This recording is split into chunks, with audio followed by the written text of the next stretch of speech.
Muy buenas tardes a todos. Jefe institucional del Archivo General de la Nación, Jorge Ortiz Sotelo, historiadora Liliana Pérez Miguel, docente Norman Berríos Silva y a todos los que muy gentilmente nos acompañan a través de la transmisión en redes sociales. Bienvenidos hoy, viernes 17 de septiembre de 2021, a la presentación de la revista del Archivo General de la Nación número 36, la cual contiene artículos de investigación histórica sobre el patrimonio documental y contribuciones de destacados profesionales de la archivística peruana. La revista del Archivo General de la Nación se caracteriza por su larga historia y continuidad desde su primer número publicado en 1920, antes llamada Revista del Archivo Nacional. Actualmente, es un aporte importante a la investigación, pues sirve de referente para investigadores en sus diversos trabajos y permite a la ciudadanía conocer valiosa información en los ámbitos de la archivística y la historia. A continuación, palabras del jefe institucional del Archivo General de la Nación, Jorge Ortiz Sotelo. Buenos días, buenas tardes en el caso de Liliana. En primer lugar, Liliana y Norma, muchas gracias por aceptar acompañarnos en la presentación de este número de la revista. Yo creo que ambos son caseritos del archivo, así que saben en qué andamos a lo largo del tiempo. Y también son absolutamente conscientes de las dificultades que a veces hay para publicar revistas. Hemos cumplido un siglo de publicaciones y la verdad que eso nos llena de satisfacción. Estamos en un esfuerzo continuo por tratar de mejorar. Este número me parece importante porque hemos insistido y hemos logrado elevar la participación de especialistas en archivística. La revista, desde siempre, tiene un alto contenido de temas históricos, como es pues absolutamente razonable, pero también tenía que tener un contenido significativo de temas de archivística. El Archivo General de la Nación, yo insisto mucho en eso, no es solamente el área histórica. El archivo tiene documentación notarial y documentación intermedia, y además es el ente rector del Sistema Nacional de Archivos. La documentación que custodiamos, evidentemente es de valor para los investigadores, pero también para los ciudadanos que quieren hacer valer sus derechos. Nuestra labor esencial está en preservar el patrimonio documental del país, porque es una forma de contribuir al ejercicio pleno de la ciudadanía y también, por supuesto, a conocer nuestro pasado. En esa dirección, la revista es un aporte anual que trata de alentar y difundir las investigaciones, no solamente con material del archivo nuestro. No creo que el patrimonio documental de la Nación no es exclusividad del Archivo General de la Nación. Nosotros tenemos probablemente pues, la parte más sustanciosa de él, pero existen numerosísimos archivos regionales, eclesiásticos, privados, en los cuales pues, ese patrimonio se preserva para las generaciones del futuro. En tal sentido, reitero mi agradecimiento a ambos por acompañarnos el día de hoy y a todos aquellos que están conectados, pues sigan acompañando, sigan alentando, que su presencia siempre nos llena de energías para seguir adelante en esta labor. Muchas gracias. Agradecemos las palabras del jefe institucional del Archivo General de la Nación, Jorge Ortiz Sotelo, y seguidamente contaremos con la participación de la historiadora Liliana Pérez Miguel. Ella es doctora en Historia por la Universidad de Burgos, España. Es especialista en Historia peruana y virreinal, Historia de las mujeres y género e Historia de las instituciones eclesiásticas femeninas. Se le ha otorgado el Premio Extraordinario de Doctorado de la Universidad de Burgos y el premio Nuestra América a la mejor monografía con su libro recientemente publicado, Mujeres ricas y libres, Mujer y poder, Inés Muñoz y las encomenderas en el Perú del siglo XVI. Actualmente se desempeña como profesora auxiliar en la Pontificia Universidad Católica del Perú. La historiadora Liliana Pérez nos brindará sus comentarios sobre la sección histórica de la revista del AGN número 36. Buenas tardes, buenos días en Perú y muchísimas gracias. Bueno, lo primero quería comenzar agradeciendo al director, al doctor Jorge Ortiz Sotelo, por la invitación, por estar hoy aquí, que realmente me hace muchísima ilusión poder formar parte de este lanzamiento, relanzamiento de esta revista. Así que muchísimas gracias, doctor, por la consideración, y la verdad estar rodeada de especialistas tan destacados como también el doctor Berrios, que está con nosotros, así que muy contenta y muchísimas gracias, y agradecer al Archivo General de la Nación. Y bueno, tal y como estaba señalando ahora mismo el doctor Ortiz Sotelo, realmente el Archivo General de la Nación del Perú es uno de los repositorios a nivel mundial más importantes. Hay dos santos griales, yo creo, para aquellos que estudiamos el virreinato peruano, y uno de ellos es el Archivo General de la Nación, el otro es el Archivo General de Indias en Sevilla, y el acervo documental que contiene el Archivo General de la Nación es impresionante. Estaba leyendo antes unos datos acerca de los metros lineales que ocuparía toda la documentación puesta, ¿no? Lo cual, así en cifras, nos da un poquito pistas de la cantidad y la importancia, porque aquí es cantidad y calidad de documentación que se preserva en el Archivo General de la Nación. Y realmente, bueno, por motivo del bicentenario y bueno, varios cambios que ha habido drásticos debido a la situación pandémica que hemos vivido, yo quería aprovechar para felicitar personalmente por las adaptaciones que se están llevando en el Archivo General de la Nación, los cambios que está habiendo bajo la nueva dirección, que en circunstancias tan terriblemente dramáticas como ha sido la pandemia, a nivel sanitario, a nivel de salud en general, pero también a nivel de investigación, ¿no? ¿Cuántos jóvenes ahora mismo tenemos en la Católica que están un poquito en problemas con sus tesis de licenciatura, con sus tesis de maestría, de doctorado, por la dificultad que ha habido, obviamente, durante estos meses por el por el acceso a los archivos? Y en ese sentido, yo me llevé la gratísima sorpresa de los cambios que había habido en el Archivo General de la Nación, con un sistema eficaz, sumamente eficaz, rápido, bajo cita, demanda de poder ir a consultar la documentación necesaria. Y por mi parte, la verdad es que no tengo más que palabras de agradecimiento. Como decía Jorge, somos ya caseritos, entonces realmente, bueno, ya están los agradecimientos en mi libro, ahí os tengo en el libro, pero siempre Yolanda, Celia Soto, el otro día Johan, realmente son un apoyo invaluable, así que también quería felicitar al equipo que hace posible que los investigadores luego podamos publicar, como en la revista que tenemos hoy para presentar. Realmente, como señalaba el doctor Ortiz, es no solamente poner en valor toda la valiosa documentación que hay en el Archivo General de la Nación, ¿no? Y es una de las cosas que me ha encantado, ver la variedad de los artículos que había en este número, ¿de acuerdo? Y la importancia vital de los documentos del Archivo General de la Nación para estas investigaciones, tanto desde el siglo XVI hasta el siglo XVIII, ¿de acuerdo? Entonces, realmente me ha encantado ver, como comentaba antes, la variedad de artículos, y ahí ya paso un poquito al grano, como por ejemplo el de Fernando Santos Granero, acerca de arriba y abajo, el persistente poder de los imaginarios estatales y tribales en la configuración de los Andes y la Amazonía.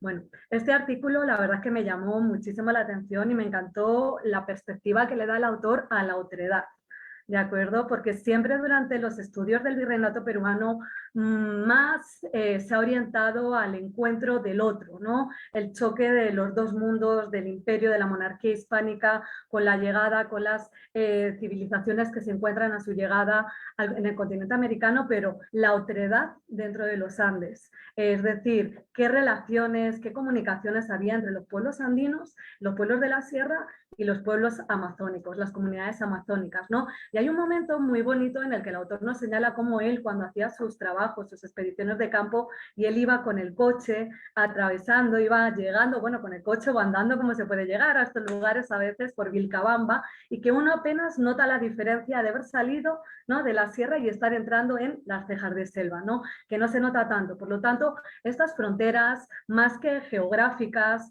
nos deja muy claro el autor cómo son mentales, ¿no?, y cómo nos ayuda a observar este imaginario, ¿no? Cito un poquito las palabras que nos dice el autor, siendo parte de lo que Bourdieu define como doxa. Los imaginarios sociales, recordemos que moldean todas las maneras en que una determinada sociedad va a establecer jerarquías, distinciones, significados, tanto a nivel interno como a nivel externo. Y a pesar de ser imaginados, esta parte me parece importantísima, están lejos de ser ilusorios. ¿Por qué? Porque afectan las relaciones sociales y transforman la realidad social, tienen incluso capacidad para crear instituciones, ¿no? Entonces, me ha gustado muchísimo el análisis que realiza el autor acerca de cómo los prejuicios que, por ejemplo, podían tener las civilizaciones amazónicas, los pueblos amazónicos, perdón, frente a los incas, canibalismo, les acusaban, etcétera, etcétera. Ellos, los incas, acusaban de lo mismo a las comunidades nativas amazónicas, ¿no? Pero, sin embargo, si se usaba en pro del Estado, esas cualidades pasaban de ser negativas a ser positivas. Realmente creo que es una investigación sumamente necesaria, ya que los estudios que tenemos sobre las comunidades amazónicas están ahora retomándose, están con investigaciones muy interesantes, pero sí realmente adolecen de investigaciones para la cantidad de temas y de vertientes que hay. Y yo creo que con este artículo el autor abre un camino para futuras investigaciones, desde además diversos campos. Esto también me ha encantado, ver esta interdisciplinariedad que he visto a lo largo de los diferentes artículos, ¿no? Sigo comentando un poquito, me encantaría alargarme, pero no quiero ceder el tiempo y quiero ajustarme a los tiempos que tenemos dados. Entonces me paso al siguiente, los voy a ir comentando uno por uno en el orden que les podemos encontrar en la revista. Y me voy de la salvación individual al buen gobierno colonial. Apuntes sobre censos de indios, de Luis Alfredo Tapia Franco. Y bueno, he de señalar que yo particularmente, como han señalado en la presentación, soy especialista en mi línea de investigación, es principalmente pues encomenderas, repartimientos, siglo XVI, principalmente, que me fascina, y es un siglo en el que tenemos a pocos investigadores del siglo XVI. Yo animo a la gente que se vaya por este siglo. Yo creo, Jorge, que les echa para atrás la letra. Cuando llegan al archivo y van a consultar un expediente con esa letra peligrosa del siglo XVI, pero es un momento de especial importancia porque supone la conformación de las primigenias estructuras sociales, económicas, políticas, religiosas, culturales, etcétera, que va a tener el virreinato desde el siglo XVI en su creación hasta el siglo XIX. Entonces, el artículo acerca de los censos me ha sorprendido muy gratamente, ya que lo analiza. Los censos han sido objeto de estudio por parte de la historia económica del virreinato, pero aquí se está vinculando con el tema de la conciencia de los conquistadores, lo cual me parece un enfoque novedoso y muy interesante para aquellos que trabajan otros temas acerca de... pueden entrar en cajas de censos de comunidades, puedes entrar en el aspecto religioso, en el aspecto cultural, y sobre todo Francisco de Toledo. ¿Qué no se ha escrito sobre Francisco de Toledo? Yo ya pensaba que poco faltaba de escribir de Francisco de Toledo. Tenemos las magníficas obras de Merluci, Le Villiers, de Jeremy Manford, entre algunos, ¿de acuerdo? Sin embargo, aquí sí ha logrado el autor dotar de novedad esta investigación, al, como señalo, hacer una investigación acerca de cómo se vinculaban estos censos de indios, es decir, las rentas censales pagadas por los españoles a los indios, ¿de acuerdo? Pero con la restitución. Realmente el contexto histórico minucioso que realiza el autor es de utilidad tanto para especialistas del derecho, especialistas de las instituciones, especialistas de la historia económica, especialistas del virreinato, especialistas de las encomiendas e incluso de las relaciones de género. Entonces, realmente animo muchísimo a los investigadores que trabajan esta serie de temas a leer este artículo. Además, hay una parte que es de gran utilidad, que es la tabla final que está incluyendo el autor con datos muy bien ordenados, calificados, que son de suma ayuda. Un segundito que estoy avanzando mientras hablo con ustedes. El censo de indios, en el que aparece el censatario, el censualista, el capital y la fecha. Como les señalo, me ha parecido de suma ayuda esta tabla, e incluso para mi propia investigación, así que doblemente agradecida con el autor de este artículo. De nuevo, en las fuentes primarias observamos el uso que ha hecho el autor de los documentos del Archivo General de la Nación, en este caso los protocolos notariales. Y en este sentido, de nuevo, quería señalar todos los cambios positivos que he encontrado en la digitalización de todos los índices, de los protocolos, lo cual permite avanzar muchísimo las investigaciones y luego ya poder ir al archivo a consultar temas concretos. El siguiente artículo, bueno, pues me ha gustado también mucho el poder de las joyas en los documentos e imágenes, siglo XVI y XVII, y aunque en esta ocasión la autora se va más por el tema de la historia del arte, pues me parece que este tipo de investigaciones que yo siempre reclamo acerca de la historia de las mujeres y de las relaciones de género siempre son necesarias.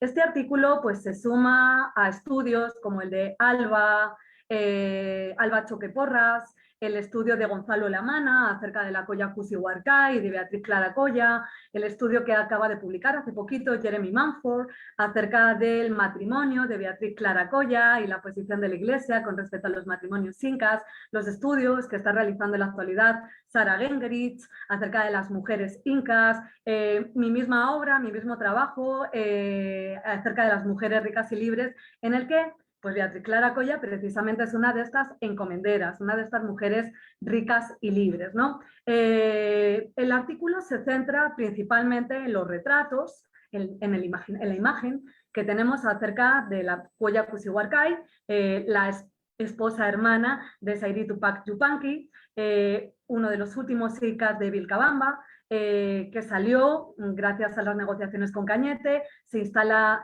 cerquita del Cuzco, ¿de acuerdo?, en su palacio en Yucay.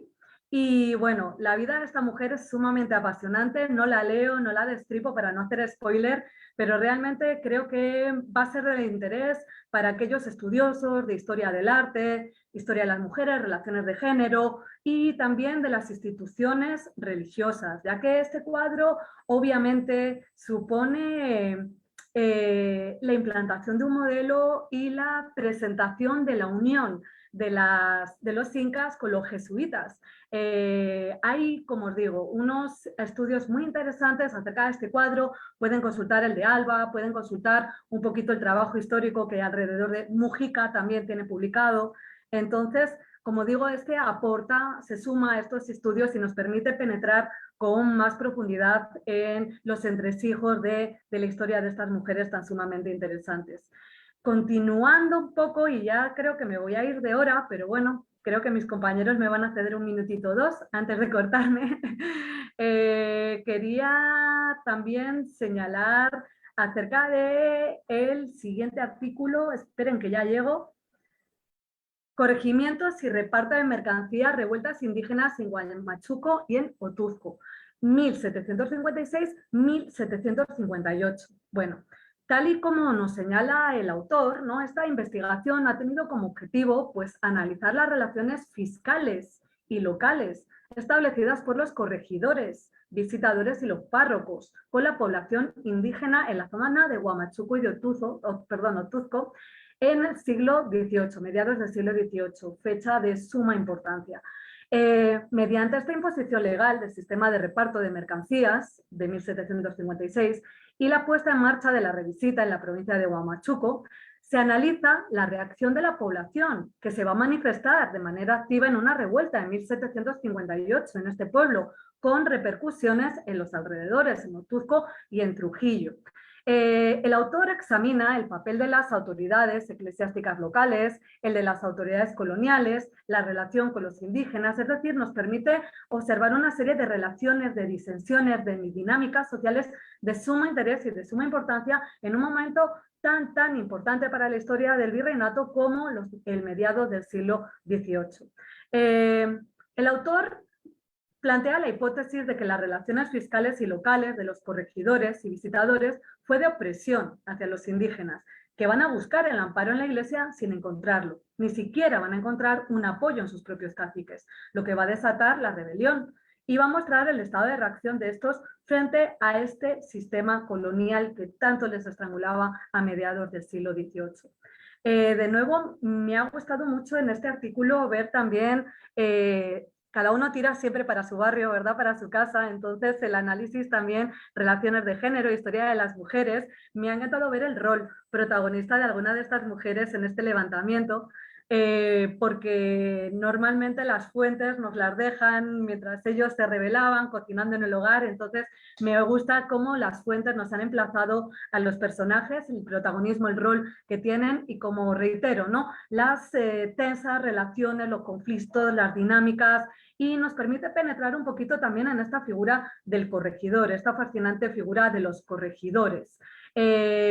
Hay un esquema, un gráfico que creo que puede ser de mucha utilidad para aquellos que están iniciando sus estudios en el virreinato, un esquema acerca de los corregidores y revisitadores. Entonces pone toda la escala de cómo funcionaba este sistema.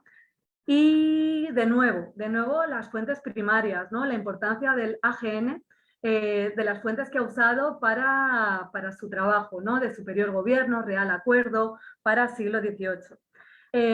Y bueno, me voy un poquito también de nuevo para mi tema. Precisamente ahora estoy justo en una investigación relativa a este tema, pero para el siglo XVI. Yo me estoy yendo al siglo XVI, me atrevo con la letra.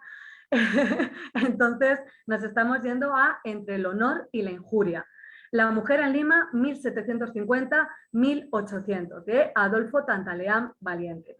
El autor, a través de un numeroso grupo de casos del siglo XVIII hasta inicios del siglo XIX, analiza el concepto del honor, la aplicación que tenía en una vertiente jurídica, la experiencia jurídica femenina, con esta variable, y aplica una interseccionalidad muy necesaria, porque obviamente para el concepto del honor no era lo mismo una muchacha hija de un oidor, ¿de acuerdo?, que una mestiza o una esclava que intentaba defender su honor.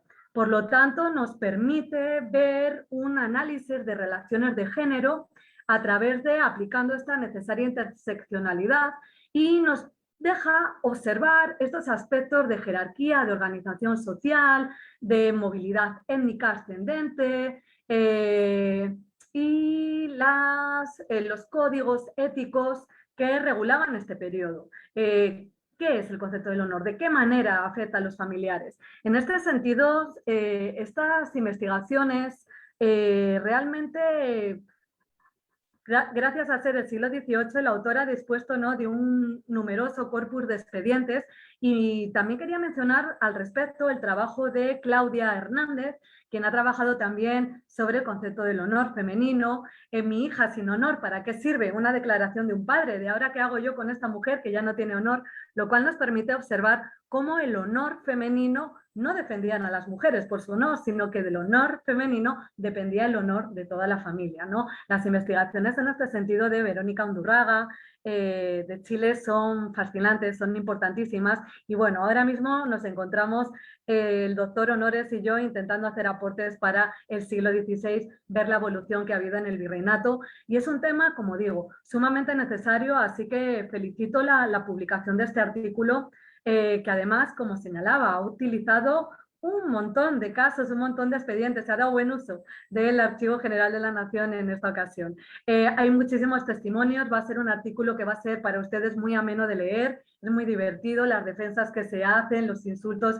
que aparecen por ahí, y es básico para todas aquellas personas interesadas en estudios de las masculinidades, las feminidades, los roles de género, etcétera, en el virreinato peruano. Y bueno, ya para finalizar, me paso un par de minutos de mi tiempo, pero bueno, me voy al último artículo, chinos y escribanos, las escrituras públicas como frente para el estudio de la inserción y el ascenso social de los inmigrantes chinos, y esta vez nos vamos al siglo XIX, Lima en el siglo XIX por Gonzalo Alonso Aroy. Y de nuevo, me encanta que en esta ocasión se haya dado voz a los otros, a los subalternos, a los marginados, a los que no pueblan de manera descarada las escrituras, las crónicas, y tal y como nos señala el autor, si bien los migrantes chinos van a llegar a Lima a mediados del siglo XIX y van a estar insertos en la sociedad y participando de 1000 actividades económicas y sociales, sin embargo, su aparición en las fuentes históricas es sumamente escasa. Entonces, el autor no solo se pregunta por qué es escasa esta aparición, nos da algunas pistas acerca de lo mismo, sino que nos da también pistas para encontrarlos en la documentación, para ver en qué momentos vamos a verlos. De nuevo, la otredad, ¿no? Creo que es un cierre perfecto el que estáis haciendo en la revista. Empezamos con el otro, seguimos con esta otredad, ¿de acuerdo? Y un poquito, por ejemplo, cito estas palabras de Juan de Arona cuando decía: no hay donde al chino no le halles. Hasta desde el guano hasta el cultivo en los valles, servicio de mano, cocineros, es decir, una abundante población china en la sociedad limeña, y artículos como este les dan visibilidad y nos ayudan a observar realmente su importancia y su rol en esta sociedad limeña constituida por una miríada de personajes. De nuevo, agradecer la posibilidad que se me ha brindado. Muchas veces yo siento que los historiadores tenemos tanto que comentar acerca de todos los temas, que siento que a veces 20 minutos nos asustan y nos quedamos así como un poquito cervatillos al tren. Así que espero que no se me hayan notado tanto los nervios y agradezco muchísimo de nuevo la oportunidad y poder participar en este evento para mí muy especial. Así que muchísimas gracias. Muchas gracias a la historiadora Liliana Pérez Miguel por adelantarnos algunos de los variados temas históricos que vamos a poder encontrar en esta nueva publicación.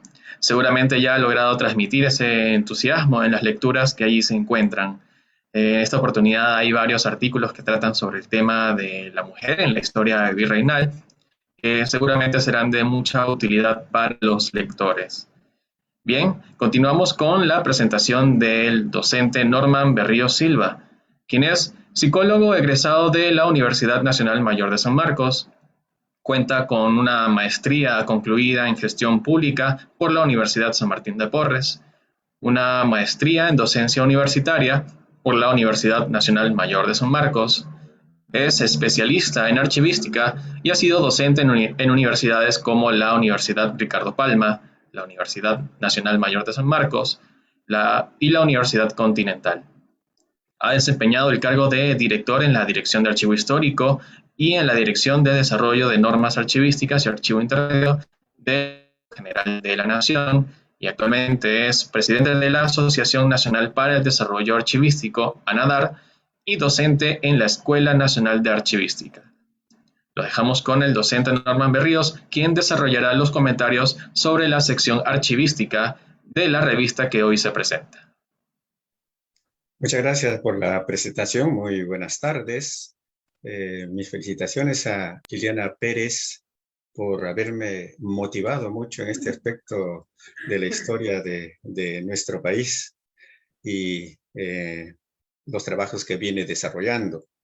Mi saludo al jefe institucional, a Jorge Ortiz, y a todas las personas que se han conectado para estos comentarios en relación a los temas que está publicando la revista 36. Voy a iniciar con una parte relacionada a los archivos en la legislación sobre el gobierno digital por la doctora Aida Mendoza Navarro. Como bien conoce, una persona muy significativa, tanto para la archivística como para el derecho. Ha logrado engarzar estos aspectos de tal manera que siempre cualquier artículo que ella produce son muy interesantes. El análisis que hace en este artículo presenta pues una base del decreto supremo 029, reglamento del decreto legislativo 1412, que aprueba la ley del gobierno digital y establece disposiciones sobre las condiciones, requisitos y usos de las tecnologías y medios electrónicos en el procedimiento administrativo, y es de fecha pues 19 de febrero del presente año. Tiene, bueno, como base esta competencia legal. Su análisis es muy interesante desde ese punto de vista, ¿no? Tanto los documentos en soporte digital, en soporte tradicional, el papel, que por las coordinaciones con la Secretaría de Gestión Digital, nos explica, son muy puntuales, principalmente en lo que concierne a la transferencia de normas.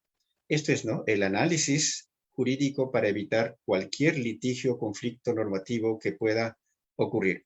Nos da un camino para poder coordinar adecuadamente en este aspecto normativo sobre el aspecto del documento digital, sobre el gobierno digital.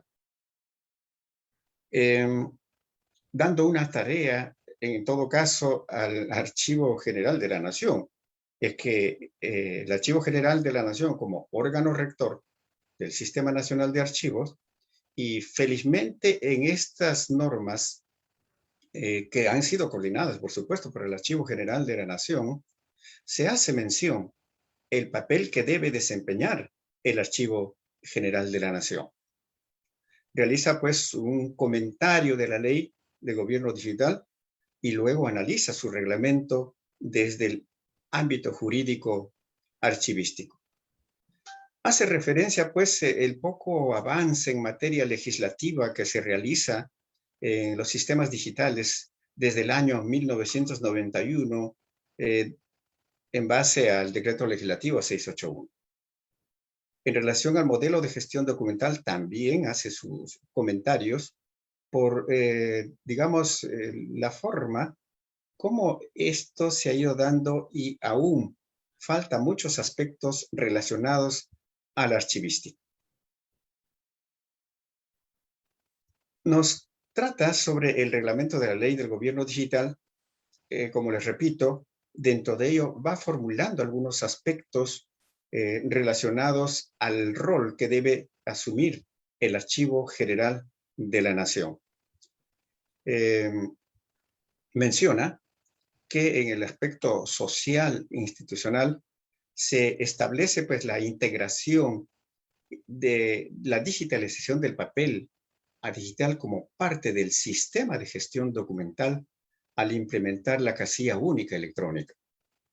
La ubicación de inmediato cualquier documento del ciudadano en el sistema de la entidad a la que se dirige, los cuales no debe presentar según el texto único ordenado de la ley 27444.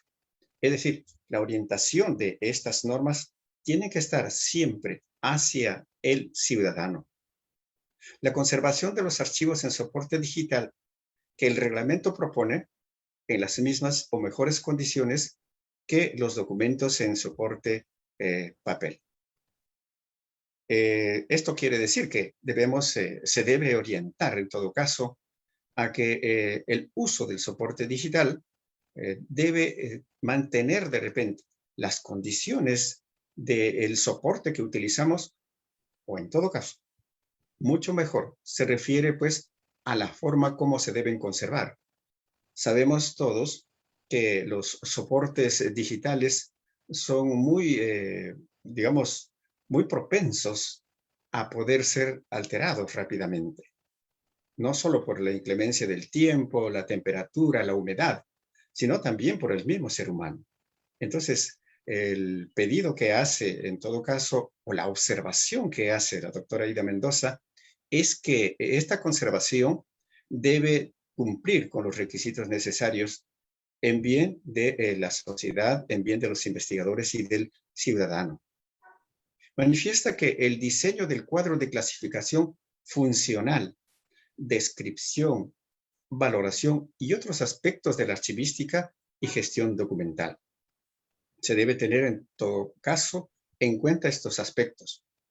Garantizar que únicamente el ciudadano titular, su representante legal, tenga acceso a los documentos que forman parte del expediente electrónico. Porque hemos podido ver aquí en el país, ¿no? De qué manera, cómo los hackers pueden ingresar a los documentos que no les corresponde, que debe existir una seguridad digital. En la página 139 aclara los términos de documento electrónico por la generalidad que tienen estos, ¿no? El uso de impulsos electrónicos y en relación al documento digital.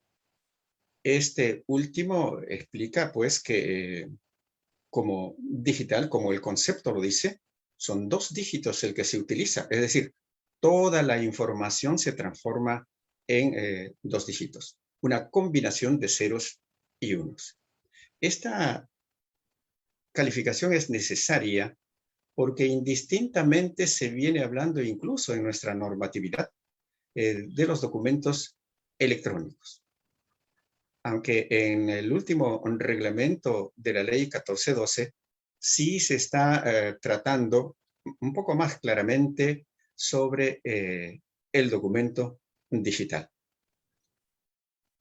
Existe entonces toda una diferenciación de estos aspectos y lo loable en todo caso es la diferencia y la inclusión que hace Presidencia de Consejo de Ministros en relación a los repositorios digitales, al repositorio digital institucional y al repositorio digital nacional.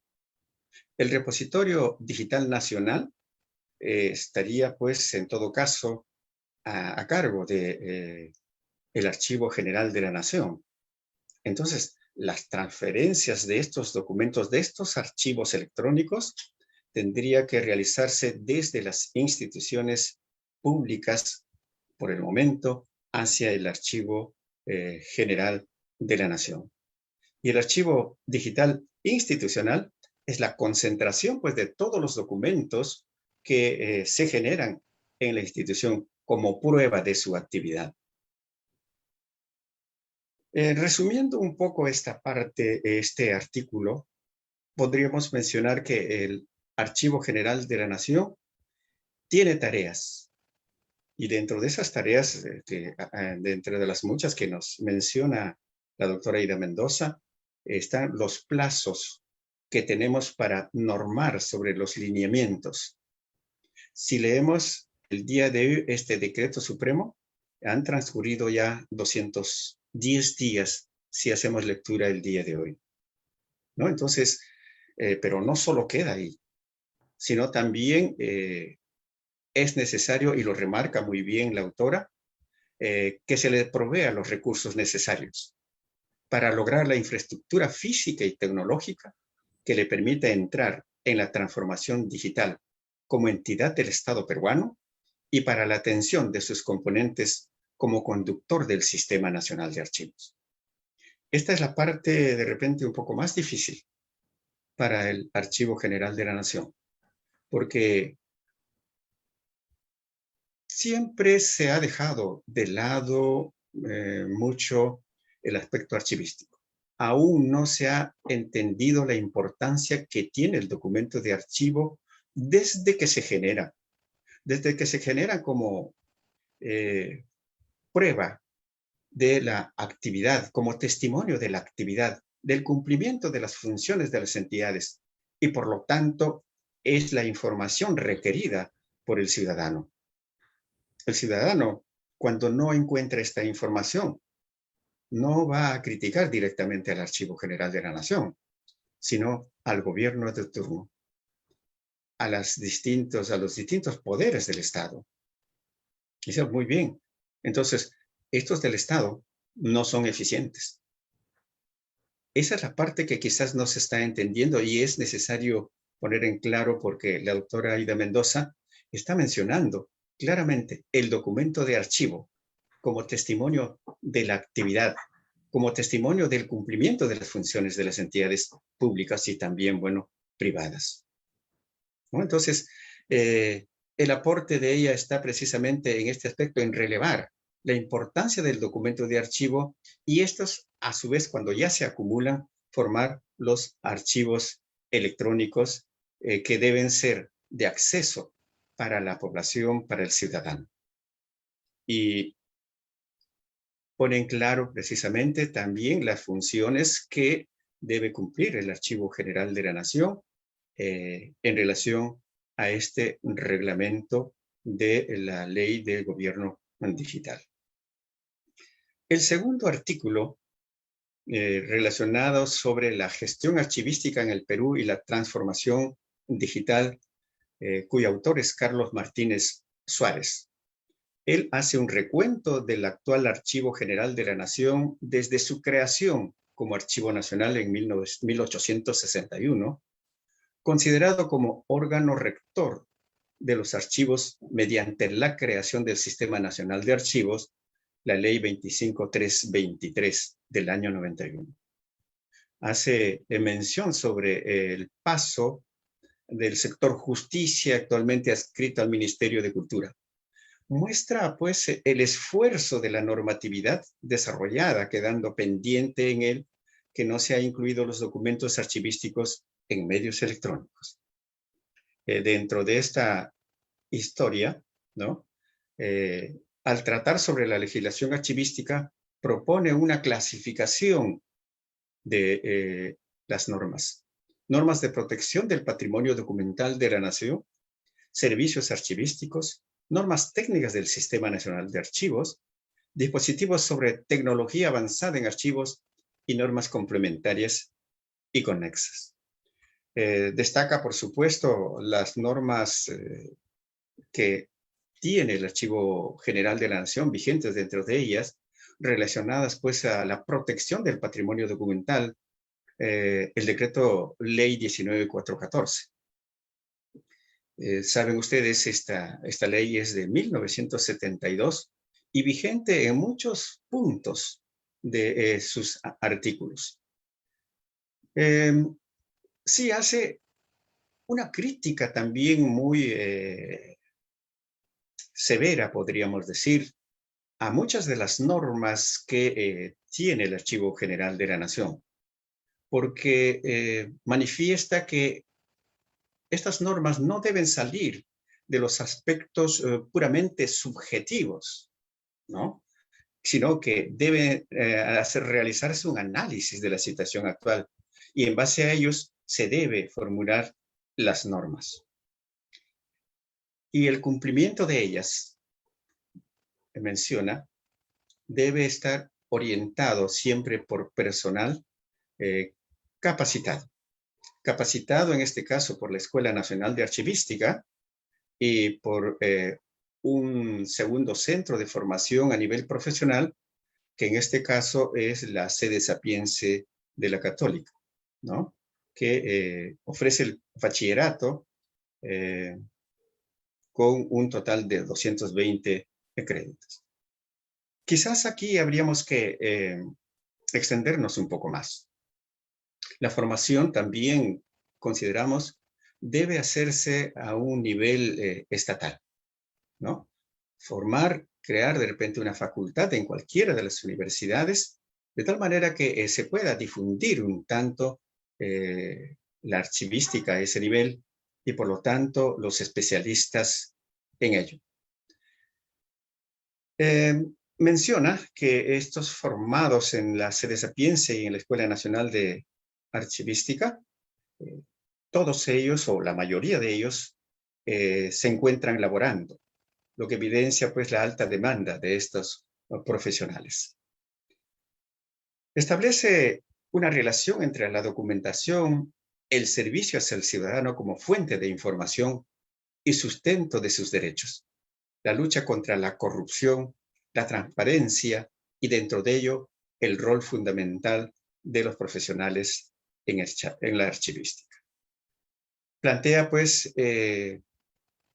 un aspecto de nuevos retos para afrontar la gestión archivística, la actualización y el desarrollo de nuevas normas orientadas a la transformación digital.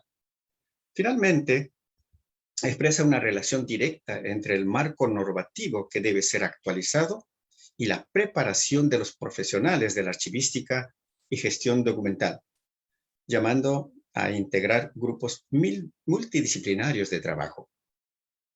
Creo que en este aspecto tiene la visión muy adecuada, porque la archivística no es única y exclusivamente del archivero, porque los documentos son generados por diferentes profesionales, por diferentes personas que cumplen funciones en las entidades, y por lo tanto tiene que ser multidisciplinario.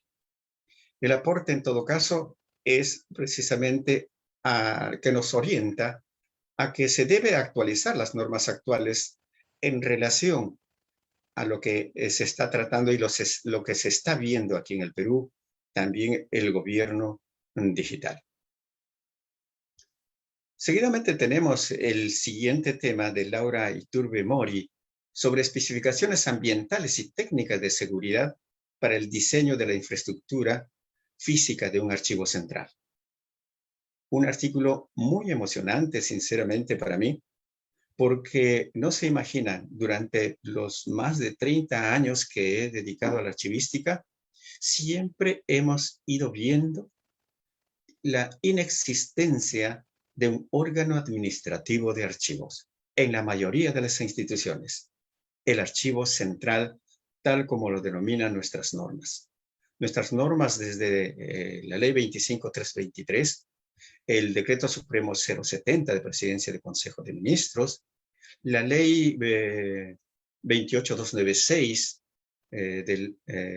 y su reglamento, el decreto supremo 011, todos ellos expresan que en las entidades debe existir un archivo central, denominado por la función que tiene órgano administrativo de archivos.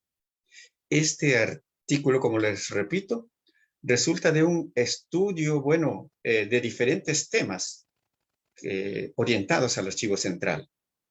El edificio de archivo, las especificaciones técnicas ambientales. Utiliza los conceptos de diferentes autores de tal forma que sigue una secuencia de expresión sencilla y entendible. En la adaptación de un local o construcción para el archivo central, muestra el rol y conocimientos que deben tener el arquitecto y el archivero, delimitando los campos de acción, pero siempre en constante intercambio de conocimientos, que sintetiza con la expresión siguiente la autora. Tiene que existir un ambiente amigable para cumplir con mayor efectividad el proyecto. Es que a veces nuestras emociones hacen sentir a muchos de ellos un nivel de superioridad en relación al otro. Pero, como muy bien nos aconseja la autora, debe existir un ambiente amigable. Entender los conocimientos, los límites en relación a ellos, intercambiar los conocimientos relacionados a la archivística y a la arquitectura. Muy importante, porque ella refleja la realidad de la mayoría de los archivos centrales en el Perú. Parte de los aspectos concretos, como la poca importancia sobre los archivos, ambientes improvisados, construcciones que desde cero, donde la comunicación entre el arquitecto y el archivero es escasa, resultando finalmente una construcción con ciertas deficiencias para los archivos, precisamente por esa falta de comunicación. Nos habla pues de la arquitectura funcional. Tiene como objetivo primordial diseñar según la función final del edificio que va a construir, ventanas longitudinales. Al liberar los muros exteriores, las ventanas pueden abarcar todo el ancho del edificio, ampliando la relación con el exterior. con bastante tino utiliza pues, los conceptos, como les repetía, de distintos autores, como el de Tornel, que informa sobre el programa que debe cumplir 4 puntos. Este programa de construcción de un archivo. Facilitar de forma general lo que es un archivo y su importancia. Exponer de forma precisa que los espacios deben tener tratamientos diferenciados. Dar a conocer los posibles agentes externos que afectan a la conservación y sus posibles consecuencias para que tomen medidas preventivas y plantear una forma de distribución de los espacios.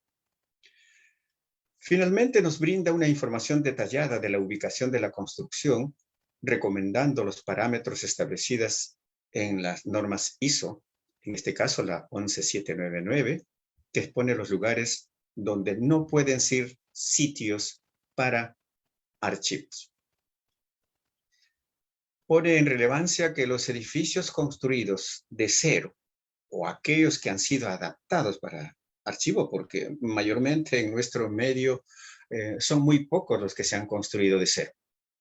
Mayormente revisaba algunas construcciones, por ejemplo, ¿no? En los archivos regionales, aquí mismo en Lima, las construcciones de las entidades nunca ponían o ponen actualmente en sus parámetros la construcción de los archivos. Entonces, lo que hacen al final es adaptar esa construcción.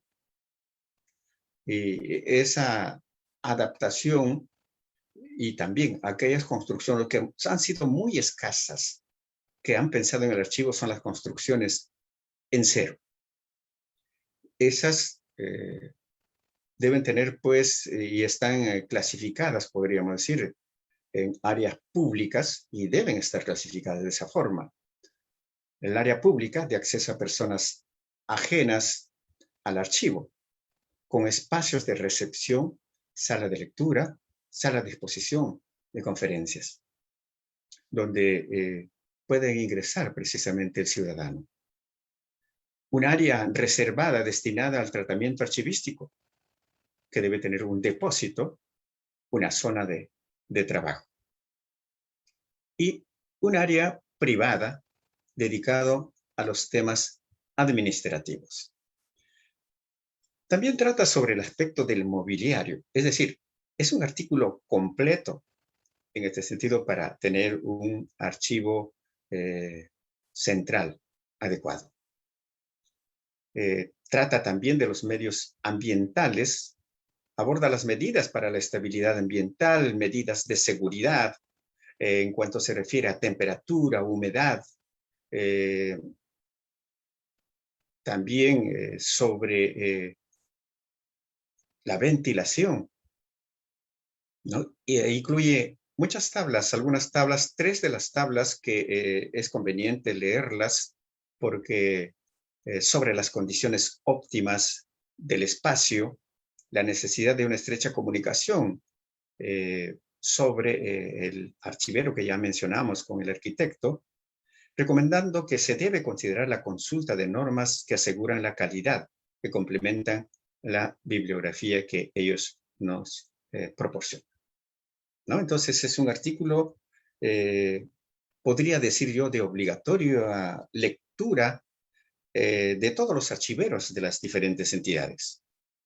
¿Por qué? Porque va a orientar de cómo debe, en todo caso no es que va a orientar, orienta de cómo debe ser un archivo central, el aspecto de físico, arquitectónico del archivo central. En algún momento nos consultaban estos aspectos y bueno, nosotros los derivábamos a la oficina de conservación, ¿no? Pero este es un artículo importantísimo que va a llegar en todo caso a todos los lectores y recomendable para las personas que están trabajando en los archivos en este momento. Finalmente tenemos el artículo sobre conservación en el ámbito documental, estabilidad de soportes e integridad de la información de Nicolás Díaz. orientado en este caso a los nuevos soportes, considerando la conservación como una actividad presente y transversal en todo el ciclo de vida de los documentos de archivo. Hace una comparación desde un poco histórica sobre la restauración con lo que podría considerarse la conservación preventiva. Es que nos menciona sobre el origen de este concepto de conservación que estaba orientada precisamente solo a la restauración. Es decir, hablar de conservación era hablar de restauración. Sin embargo, nos muestra cómo se fue desarrollando estos conceptos, donde si aparece como tal en el siglo XIX como una restauración estilística de las construcciones, de los monumentos, que no debía perder el estilo que tienen, para luego ir desarrollando y avanzando el concepto que mucho mejor era preservar que restaurar. Lo que en este momento se debe aplicar y se aplica en los documentos de archivo. En el pie de página hace la referencia pues a Alo, 1997, quien en el acápite habla sobre evolución histórica del concepto que les acabo de mencionar sobre conservación y restauración. Hace un recuento, como les repito, histórico de la prevención, de la preservación desde Egipto, desde cómo existía la preocupación por la conservación de los documentos en jarrones, cajas de madera, fundas hechas en piel para proteger los documentos de la humedad y el polvo. Debemos entonces, nos da una orientación, en este caso, para la prevención del deterioro de los documentos. Hace una interrogante. ¿Cuándo un documento puede considerarse que está en buen estado de conservación? Y dice, solo nos queda responder, cuando muestra su condición física de forma íntegra, además de la capacidad para transmitir la información que contiene. Solo es así el documento mantiene su funcionalidad. Es decir, el soporte. Vamos a suponer, y nos pone un caso. La conservación es integral. No solo el soporte, sino también el contenido. Porque en el ejemplo que pone, un documento manuscrito, podrían preocuparse porque el soporte se mantenga, en este caso podría ser el soporte papel escrito a mano. Sin embargo, puede estar expuesto a la humedad, puede estar expuesto al sol y la tinta se va degradando. Entonces dejó de ser un documento íntegro. Nos preocupamos solamente por el soporte y no por el material con el que se plasmó la información. Casi al finalizar el artículo, hace un alto para tener pues presente en la conservación como objeto de la disciplina y la práctica el deterioro que con frecuencia se asocia con el daño. Hace una diferencia entre el deterioro y el daño. Este último puede ser leve, medio, avanzado. Si se interpreta deterioro, se va más allá a la funcionalidad del documento. Se refiere al soporte, al medio y al contenido, que es la estructura del documento. Con este artículo es muy interesante en mi punto de vista, dado que los nuevos soportes en el que se está conservando, almacenando la información, son susceptibles con mayor facilidad del deterioro. y, por tanto, debemos tener en cuenta de qué manera se debe preservar, prevenir este deterioro. Si bien de repente no desde el punto de vista material, sino teniendo en cuenta el cambio permanente de software y hardware, que definitivamente son cambiantes en forma permanente y constante. Aspecto que nos hace ver el autor y nos ayuda precisamente a tener ese cuidado, si no quedaríamos nosotros sin patrimonio cultural de la nación, como muy bien lo expresan muchos de los autores, ¿no? Bien, al concluir, agradecer nuevamente la invitación al jefe institucional del Archivo General de la Nación, de conocer a Liliana y, bueno, felicitarlos que a pesar de la situación y coyuntura que se viene atravesando a nivel del mundo, el Archivo General de la Nación sigue avanzando, sigue desarrollando estos materiales que no son tan fáciles de lograrlo, y creo que así podemos continuar nosotros como representantes de la ANADAR, que ya lo conocen ustedes, de la Asociación Nacional para el Desarrollo Archivístico. Estamos siempre juntos a la institución, en este caso al Archivo General de la Nación, a la Escuela Nacional de Archivística, para apoyarlos, como les repito, a nivel nacional como una entidad privada. Estamos coordinando en este momento diversas acciones a nivel nacional, incorporando como miembros a los diferentes archivos regionales para poderles dar fuerza a la archivística en este nivel. Y poder lograr, en todo caso, mostrar la importancia que tiene la archivística en la gestión pública, ¿no? Cuenten con nosotros para cualquier aspecto. Muchas gracias nuevamente y buenas tardes. Muchas gracias a Norman Ríos por presentarnos unas primeras impresiones sobre el importante aporte archivístico que significa esta publicación a través de la investigación que han realizado distintos profesionales en este ámbito. Antes de finalizar, daremos la palabra a la historiadora Liliana Pérez, quien brevemente realizará unos comentarios finales sobre la presente publicación.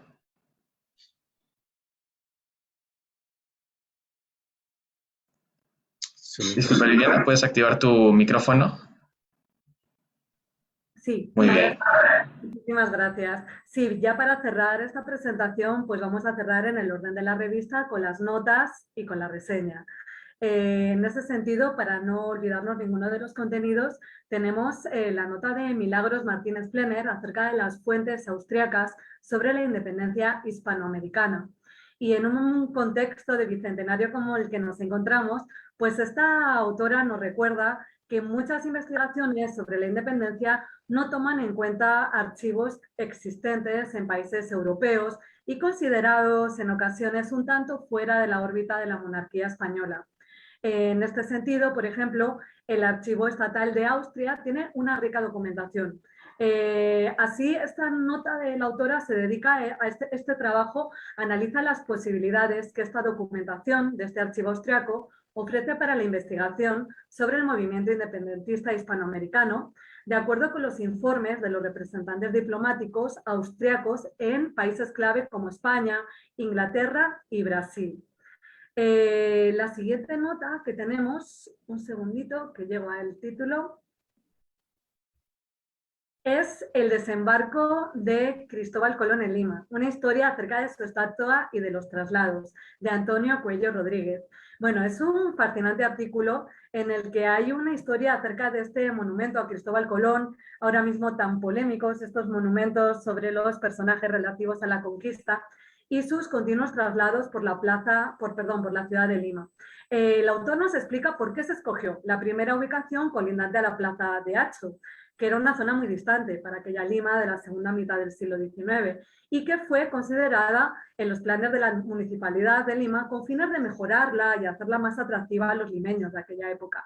Sin embargo, este proyecto no va a prosperar debido a los asaltos, robos, inseguridad de la zona, por lo que se decidió su cambio a una nueva zona que representara el progreso y el orden, ¿no? De acuerdo con el imaginario, con los objetivos políticos de este periodo, el Parque de la Exposición, en cuyas inmediaciones va a dar varias vueltas hasta inaugurarse el Paseo 9 de diciembre, hoy Paseo Colón, ¿no? Toma el nombre de esta estatua precisamente, que es el lugar definitivo de dicho monumento. Les animo mucho a leer esta nota que nos va a permitir dar un paseo por Lima junto con esta estatua y ver si esta será su última morada o no lo será. Y ya para finalizar, en esta ocasión, la revista cuenta con la reseña acerca de una publicación muy reciente de Francisco, bueno, donde los editores, los coordinadores han sido Francisco San Martín y Victoria Dieguez.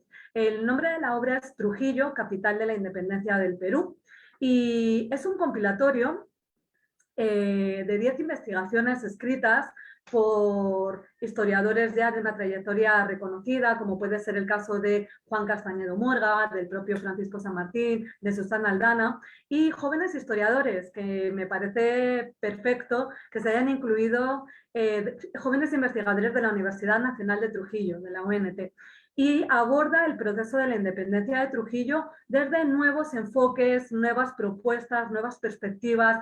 En este momento, reiteramos, de bicentenario, que hemos tenido un aluvión en el buen sentido de obras relativas al tema.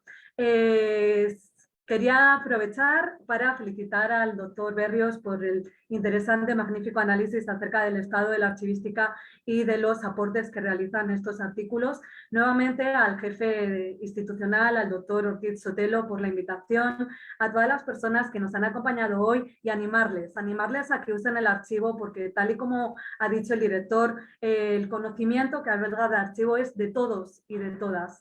Y qué mejor que hacer investigaciones que puedan transmitir estos conocimientos al total de la sociedad peruana, bueno, y mundial. Muchísimas gracias.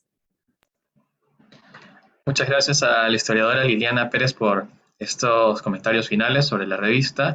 Y recuerden que pueden encontrarla en su versión impresa en las librerías El Virrey y las librerías Sur. También podrán encontrarla en el Archivo General de la Nación, escribiendo a publicaciones@agn.gov.pe. Asimismo, se encuentra en su versión digital en la página web del AGN. Toda esta información van a poder revisarla en los comentarios de esta transmisión. Y finalmente, pues agradecemos a todos los que nos han acompañado a través de las redes sociales y los invitamos a que sigan atentos a las publicaciones del Archivo General de la Nación, pues la agenda de actividades continúa. El próximo lunes 20 de septiembre se va a realizar un interesante conversatorio sobre los 200 años de independencia del Callao. Se realizará a las 7 de la noche por este mismo medio. No se lo pierdan. Muy buenas tardes a todos y feliz fin de semana.